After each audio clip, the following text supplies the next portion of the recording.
أعوذ بالله من الشيطان الرجيم بسم الله الرحمن الرحيم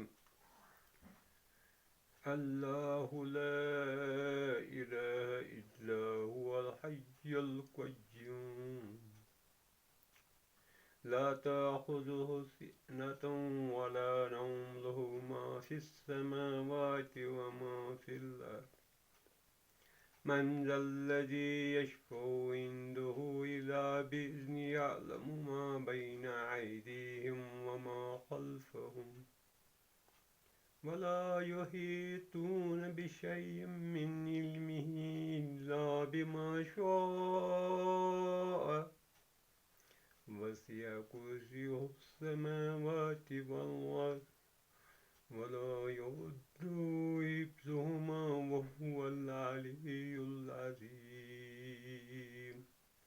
صدق الله العلي العظيم وصدق رسوله النبي الكريم ونحن على ذلك لمن الشاهدين والشاكرين والحمد لله رب العالمين. عزیز طلباء، اللہ تبارک تعالیٰ کا بہت احسان ہے کہ اس نے آج جمعۃ المبارک کو مجھے آپ کے لیے ایک قرآن پاک کی عظیم ترین آیت جو احادیث کے اندر واضح ہے، آیت الکرسی کو آپ کے ٹاپک کے لیے چننے کی سعادت عطا فرمائی. تو آیت الکرسی آپ کی نصابی کتاب تسہیل العربیہ الجزء الثانی میں ایک سبق کی حیثیت سے، جس کا نام اللہ ہے، موجود ہے. اس آیت الکرسی کے اندر اللہ پاک نے اپنی صفات کو عجیب غریب انداز بیان میں واضح فرمایا ہے. تو اللہ تبارک تعالیٰ اپنے ان صفات کو اپنی مخلوقات تک پہنچانے کی جو یہ کوشش ہے کہ اس کے بندے اپنے اندر اللہ کی ذات پر یقین کامل پیدا کریں، تاکہ ان کو عمل کی توفیق ہو جائے، اور عمل اس لیے کہ انہیں اس کی ضرورت ہے اور اللہ تعالیٰ بے نیاز، اسے کسی کی فرمانبرداری کی ضرورت نہیں ہے. اللہ تبارک تعالیٰ اس آیت کے اندر اپنی صفات کو یوں بیان فرماتے ہیں جیسے کہ میں نے تلاوت میں اس آیت کو اپنی استطاعت کے مطابق بیان کیا. اب اس آیت کی 10 جملے. پہلا جملہ ہے اللہ لا الہ الا هو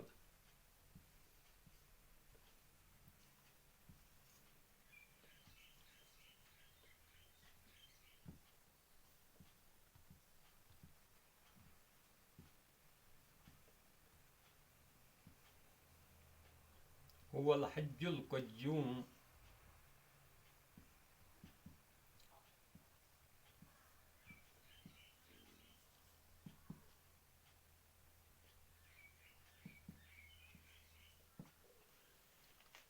تو یہاں تک ایک جملہ ہے، اور یہ دوسرا. پہلا جملہ اللہ اسم ذات ہے. لا الہ الا، لا الہ الہ الہ الا اللہ، لا الہ الا اللہ.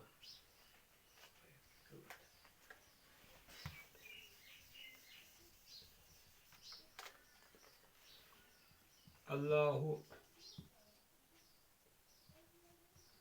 لا الہ الا اللہ.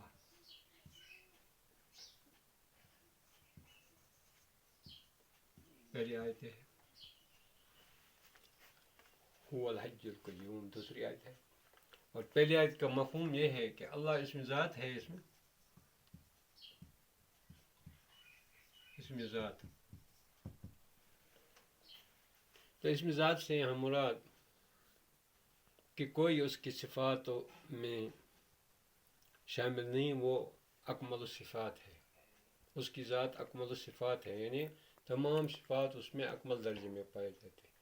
لا الہ، اس کی سوا کوئی عبادت کے قابل نہیں ہے. الا اللہ، سوائے اللہ. نہیں ہے کوئی معبود سوائے اللہ. اللہ کی ذات کے سوا کوئی معبود قابل عبادت نہیں. تو دوسری آیت جو ہے، دوسرا جملہ جو ہے اس آیت کا، هو الحج القیوم، وہ زندہ ہے، قائم، دائم ہے، خود قائم ہے اور دوسرے کو قائم رکھنے کی صلاحیت رکھتا ہے. حیون عربی میں زندہ کو کہتے ہیں، اور زندہ وقتی طور پر ہر مخلوق ہوتی ہے، لیکن اللہ وہ ذات ہے جو ہمیشہ ہمیشہ زندہ ہوتی ہے اور ہوتی رہے گی. اسے کبھی موت نہیں آتی، جیسے کہ بہت سی قرآن پاک کی آیت کے اندر آیا ہے کہ وہ کبھی نہیں مرے گا، اور وہ نہ کسی سے جنا ہے نہ اس نے کوئی جنا. وہ ہمیشہ ہمیشہ سے ہے، ہمیشہ ہمیشہ رہے گا. اور قیوم جو ہے یہ اس میں مبالغہ ہے، تو اس کے معنی ہیں خود قائم اور دوسرے کو قائم رکھنے والا. تیسرا جملہ لا تأخذ، لا تأخذ،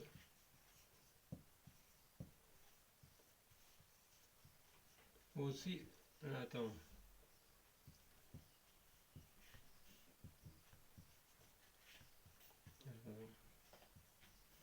ولا نوم.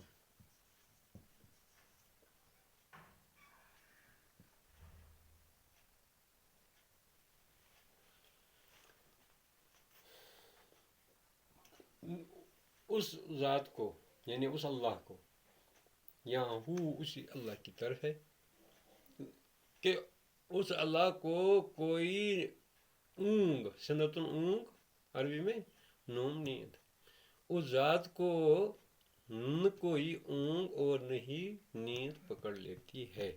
یعنی اللہ کی ذات اس سے پاک ہے کہ اسے نیند آئے، یا نیند کی ابتدائی حالت جسے سنتن عربی میں کہا گیا ہے.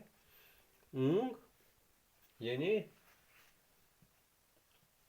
سین جو ہے زیر کے ساتھ، سین یہاں سین زیر کے ساتھ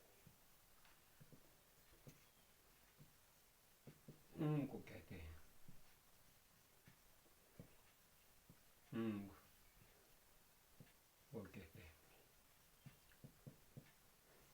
اور نیند جو ہے وہ نوم کے معنی میں عربی میں نوم کہتے ہیں.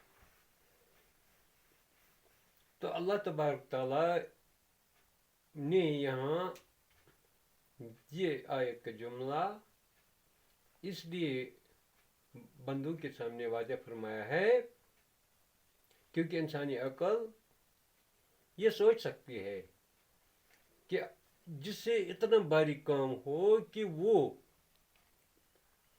پوری کائنات اور کائنات کی چیزوں کو تھامے ہوئے ہے، ان کو قائم رکھے ہوئے ہے۔ اس باریک کام کرنے کے بعد انسان اپنے عقل کے مطابق سوچتا ہے کہ ہر مشکل کام، ہر باریک کام کرنے کے بعد اسے آرام کی ضرورت رہتی ہے، اسے نیند کی ضرورت رہتی ہے، اسے تھوڑا تھکاوٹ کو ظاہر کرنے کے لیے آرام کرنے کی ضرورت رہتی ہے۔ تو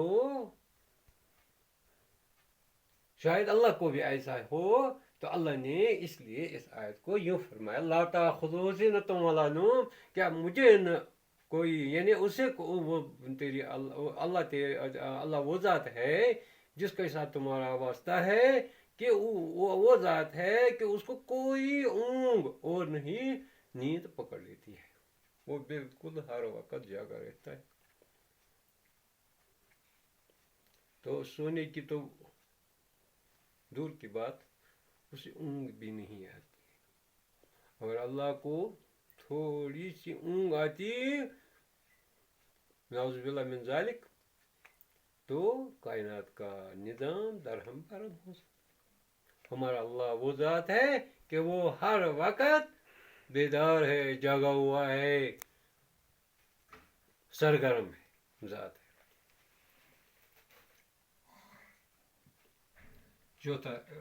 چوتھا جملہ ہے اس آیت کا،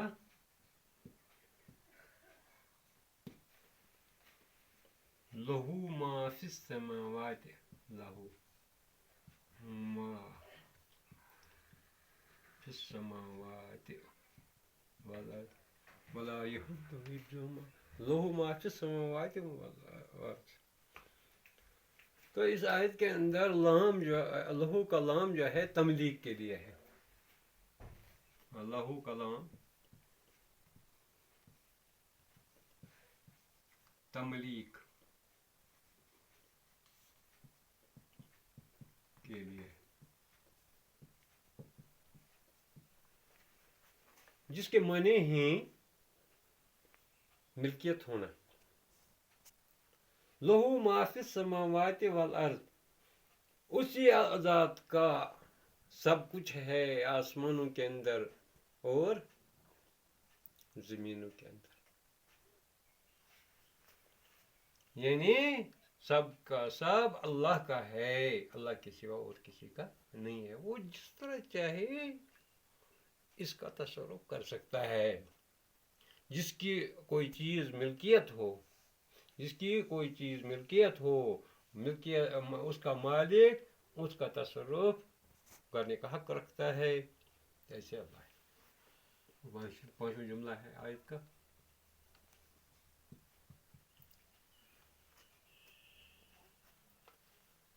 لہو من ذا الذی یشفع،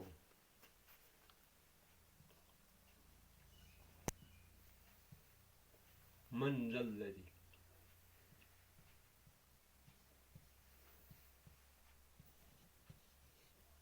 یشفع عنده الا باذنہ، یعلم من ذا الذی یشفع عنده الا باذنہ تک پانچ جملہ۔ کون ہے ایسا جو اس کے آگے سفارش کرے، جو اس کے آگے سفارش کرے، الا باذنہ، سوائے اس کی اجازت کے، یعنی جس سے اللہ تعالیٰ اجازت دے دے وہ کسی کی سفارش کر سکتا ہے، جیسے کہ مقام محمود جو رسول پاک صلی اللہ علیہ وسلم کو حاصل ہے کہ وہ روز قیامت ہماری شفاعت کرے گا، سفارش کرے گا۔ اللہ جس سے چاہے اس کو سفارش کی اجازت دے سکتا ہے، ورنہ کوئی ایسا نہیں ہے جو اس کی اجازت کے بغیر کسی کی سفارش کرے۔ یعلم ما بین، جملہ چھٹا، یعلم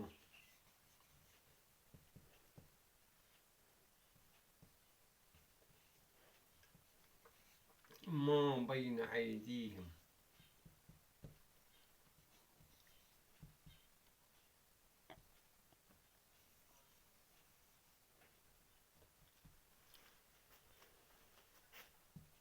وما خلفهم، وہ ایک ایسی ذات ہے کہ جانتا ہے جو کچھ لوگوں کے آگے ہے اور جو کچھ لوگوں کے پیچھے ہے،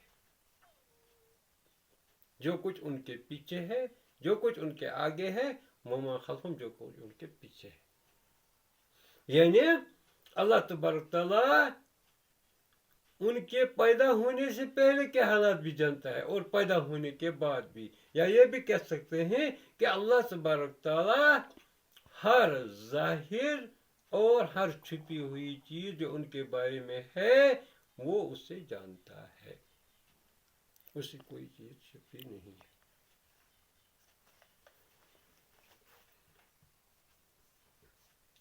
جملہ صاحب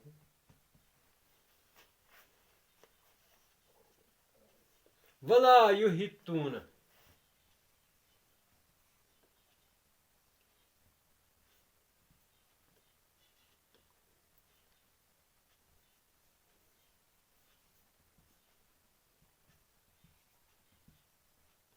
یحیطون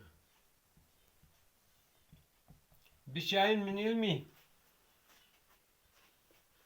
اور وہ سب یعنی لوگ یا پوری مخلوق اس کے علم میں محیط کا احاطہ نہیں کر سکتے، علم محیط کا احاطہ نہیں کر سکتے سوائے اتنا جتنا حصہ علم وہ انہیں عطا کرے.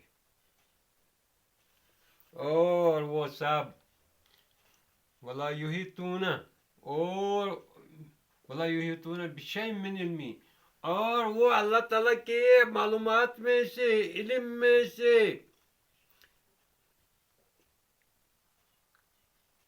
کسی بھی چیز کا احاطہ نہیں کر سکتے سوائے اتنا حصہ علم، حصہ معلومات جتنا وہ ان کو عطا کرے.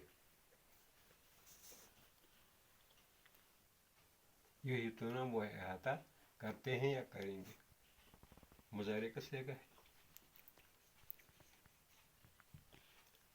تو معنی آیت کے یہی ہوئے کہ اللہ تبارک تعالیٰ کا علم محیط اس کے انتہا کو پہنچنا دور کی بات، اس کا کوئی بھی حصہ اس کی اجازت کے بغیر، اس کے دیے ہوئے علم کے بغیر حاصل نہیں کیا جا سکتا، کچھ بھی حصہ بھی نہیں. جتنا اللہ تبارک تعالیٰ ہمیں علم دیتی ہے اتنا ہی ہم حاصل کر سکتے ہیں. نمبر 8 ہے الا بما شاء، جتنا کہ وہ ہمیں عطا کرے. وسع کرسیہ السماوات، وسع کرسی السماوات، کرسی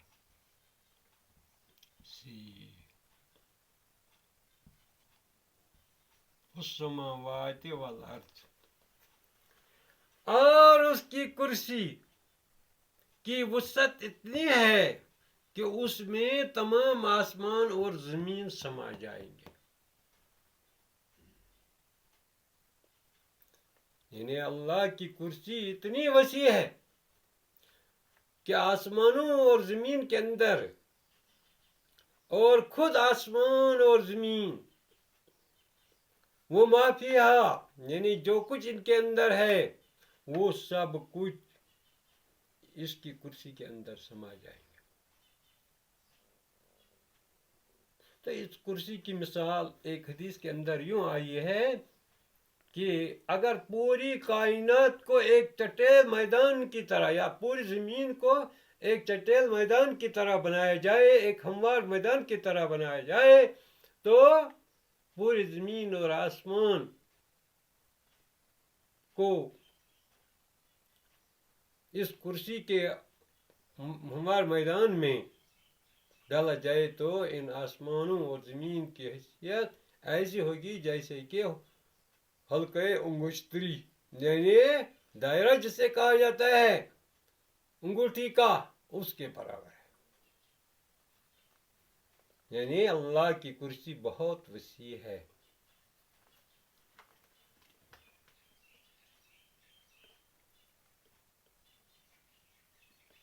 جملہ نواں ہے. آیت کا جملہ نواں.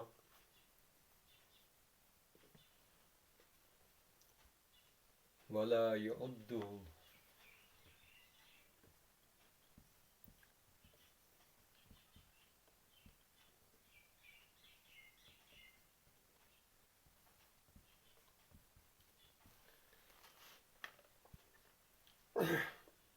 اب جو گزشتہ آیت ہے یا یہاں تک کہ جتنے بھی جملے آئے ہیں ان میں کم و کاس یہ بات آئی ہے کہ اللہ کو بہت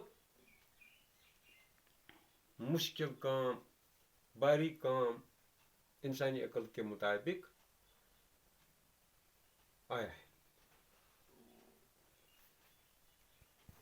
وَيَسِعُ كُرْسِيُّهُ السَّمَاوَاتِ وَالْأَرْضَ وَلَا يَئُودُهُ حِفْظُهُمَا. اس لیے اس جملے کے اندر یوں آیا ہے کہ انسانی عقل یہ سوچتی کہ باریک کام کرنے سے کوئی تھکاوٹ پیش آتی ہے تو اس کو گراں ہوتا ہے. جب انسان زیادہ کام کرتا ہے تو پھر اس کی طاقت باقی کام کرنے کی نہیں رہتی. تو انسانی عقل کے مطابق یہ بتایا گیا ہے بلا یعودہ، اللہ کو وہ ذات نہیں سمجھنا کہ جس سے ان سب کی حفاظت کرنا اس سے گراں محسوس ہو جائے، اس سے تھکا دے. ولا یوں دور نہیں تھکا جاتا ہے. حفظہما، ان کی حفاظت کرنا، یعنی ان آسمانوں اور زمین دونوں کی حفاظت کرنا اسے نہیں تھکا دیتی. حفظہما یعنی ان آسمانوں اور زمینوں دونوں کی حفاظت کرنا اس سے نہیں تھکا دیتی ہے یا نہیں تھکا دے گی. مضارع کس سے کہا ہے؟ یعودہ، نہیں تھکا دے گی یا نہیں تھکا دیتی ہے. تو مضارع میں دونوں ہیں، حال اور مستقبل دونوں آتے ہیں. اور 10واں جملہ ہے وہ العلی العظیم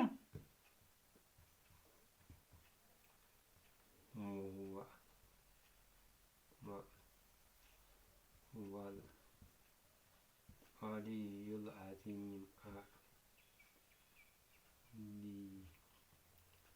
علی العظیم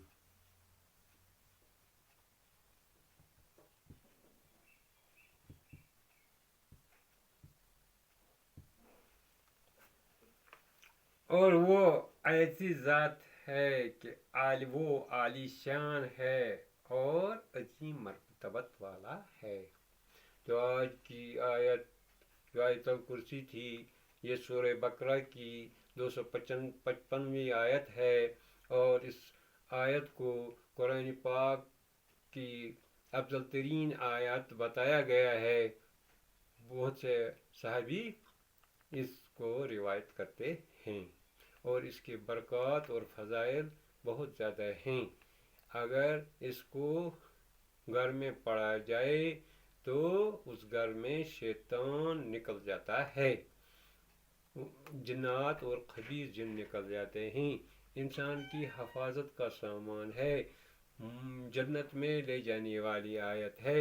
ہر فرض نماز کے بعد اس سے پڑھنے کا معمول انسان کو جنت میں لے جانے والی آیت ہے. اللہ تبارک تعالیٰ ہمیں اس آیت کی قدر کرنے کی توفیق عطا فرمائے اور اس کو سمجھنے اور پھر اس پہ عمل کرنے کی قوت ہمیں عطا فرمائے. اللہ تبارک تعالیٰ آپ کو محفوظ رکھے.